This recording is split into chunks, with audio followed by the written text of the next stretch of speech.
Quando falamos sobre os perigos que uma nave espacial pode enfrentar durante uma viagem pelo espaço, o que vem à sua mente primeiro? Você provavelmente pensará em meteoritos ou asteroides, corpos celestes, não é mesmo? Olá, pessoal! E se alguém lhe dissesse que os maiores perigos não são esses corpos celestes, mas sim algo muito menor e que pode estar em qualquer lugar que você possa imaginar? Por que isso acontece? O que é exatamente esse perigo tão pequeno? De que maneira nós podemos lidar com ele? Pessoal, esse é o nosso canal Pipa e eu sou o Deluca. Nós vamos descobrir a partir de agora isso juntos e responder a essas questões intrigantes. Sem mais delongas, vamos começar o nosso vídeo de hoje.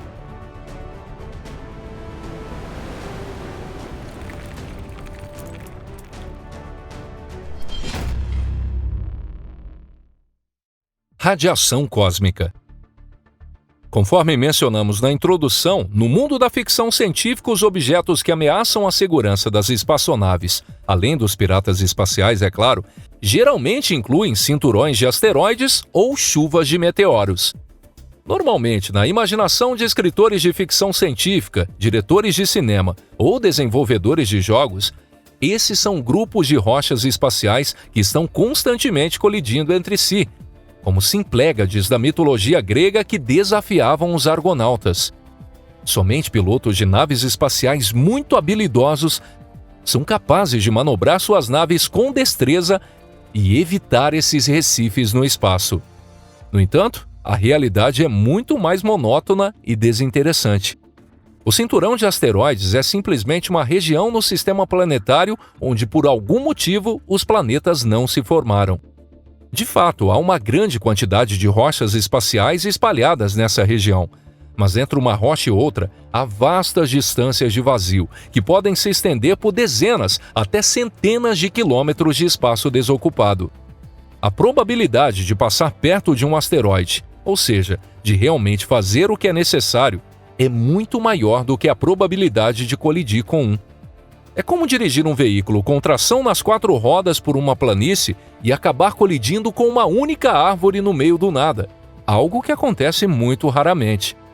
A humanidade já enviou várias sondas espaciais para os confins do Sistema Solar, e todas conseguiram atravessar o cinturão de asteroides entre Marte e Júpiter sem grandes dificuldades.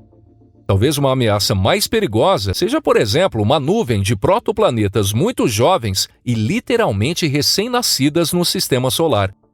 Dentro dessas nuvens, incontáveis planetesimais de diferentes tamanhos, desde pequenas pedras até luas, se movem de forma desordenada e imprevisível. No entanto, a possibilidade de visitarmos esses lugares está muito distante no futuro. Todos já estão enfrentando ameaças muito mais sérias do que isso, desde os astronautas a bordo da Estação Espacial Internacional até os engenheiros que projetam sondas espaciais como a famosa New Horizons. E as pessoas comuns também.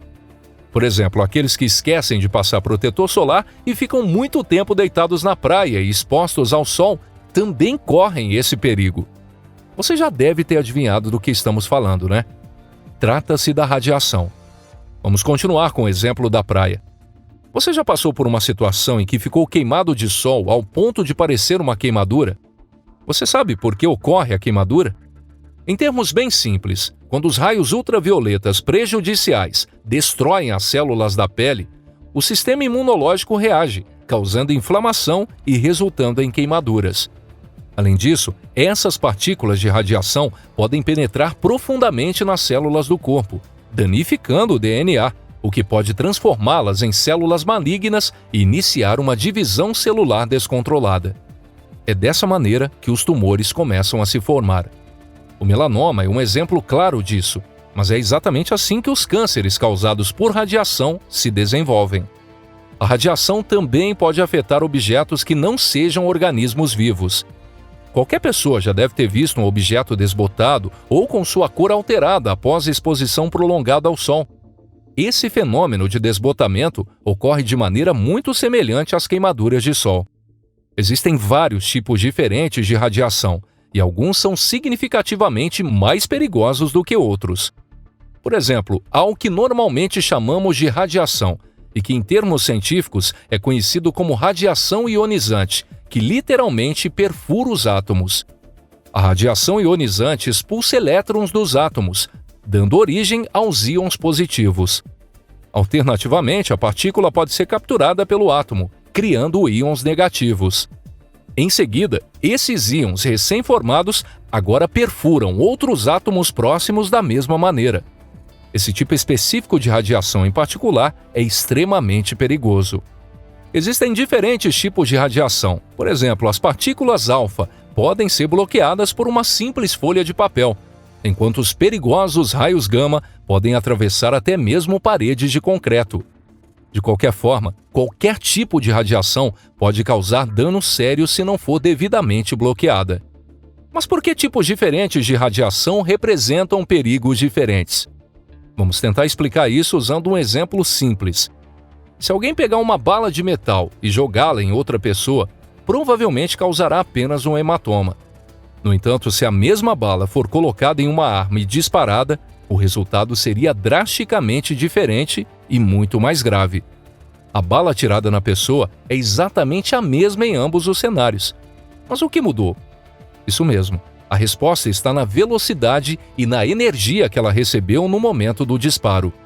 O gás gerado pela explosão do cartucho fornece à bala muito mais energia do que o movimento de alongamento e contração dos músculos humanos.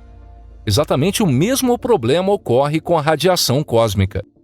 Todos os tipos de radiação cósmica são potencialmente perigosos, mas quanto mais rápidos forem, mais destrutivos serão. Agora pense no espaço sideral, não apenas em quão alto ele está, mas também quanta velocidade é necessária para viajar por ele.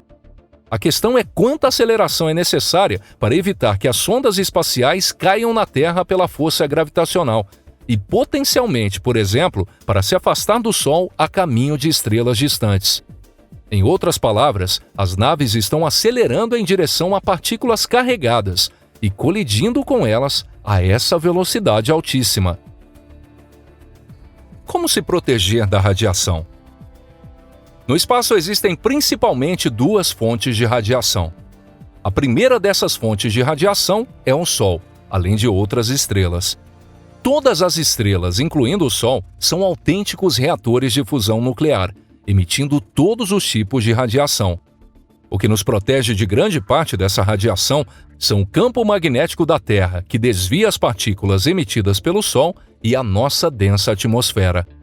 Corpos celestes que não possuem campo magnético ou atmosfera ficam completamente desprotegidos contra o vento solar. O problema com o vento solar vai muito além de apenas partículas que se movem livremente. Planetas que possuem campo magnético capturam parte dessas partículas solares. Quando essas partículas ficam presas e começam a orbitar o planeta, elas formam o que conhecemos como cinturões de radiação, chamados de cinturões de Van Allen. No caso específico da Terra, esses cinturões de radiação não são tão perigosos.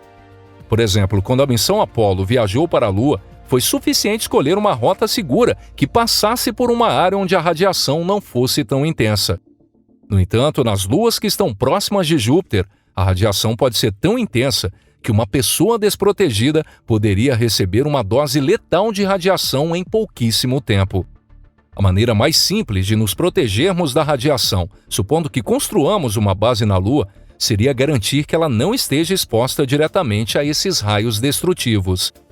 Para isso, bastaria não construir a base ao ar livre, mas cobri-la com uma espessa camada de regolito, ou cavá-la dentro de montanhas rochosas.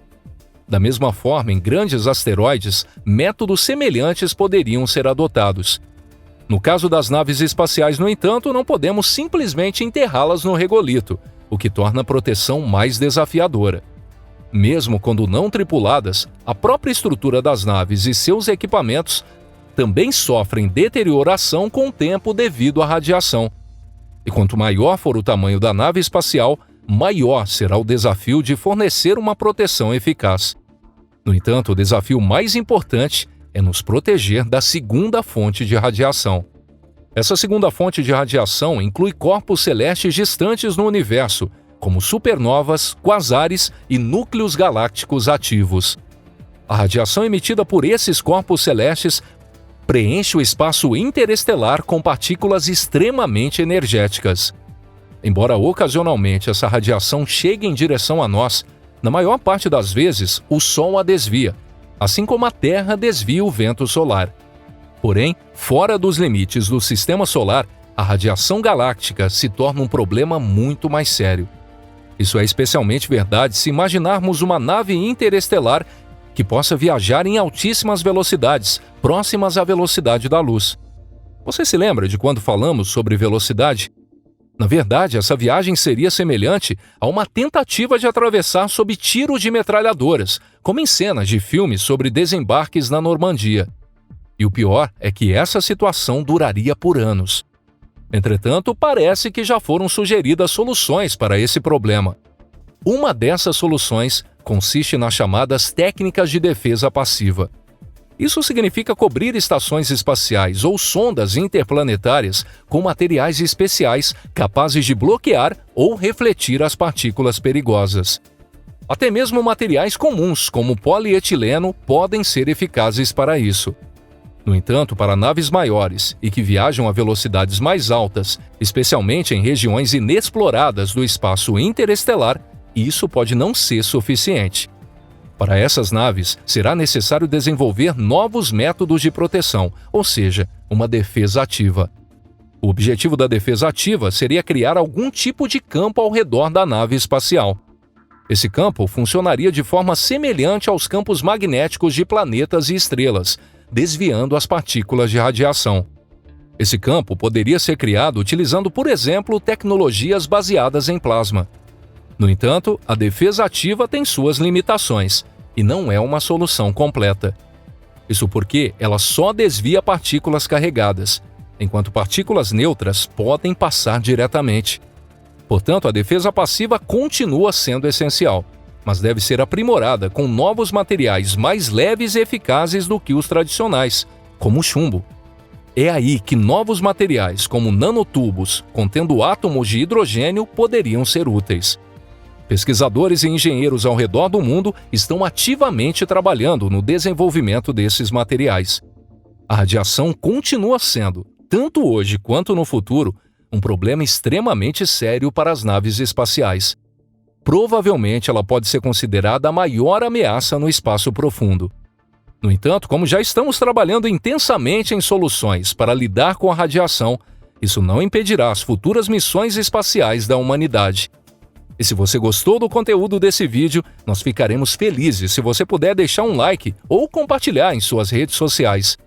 E se por algum motivo não gostou, até um botão de dislike será apreciado, pois todas as opiniões nos ajudam sempre a melhorar. Agradecemos profundamente por sua atenção e interesse. E nos vemos no próximo conteúdo aqui no canal Pipa. Um forte abraço e até lá. Tchau, tchau.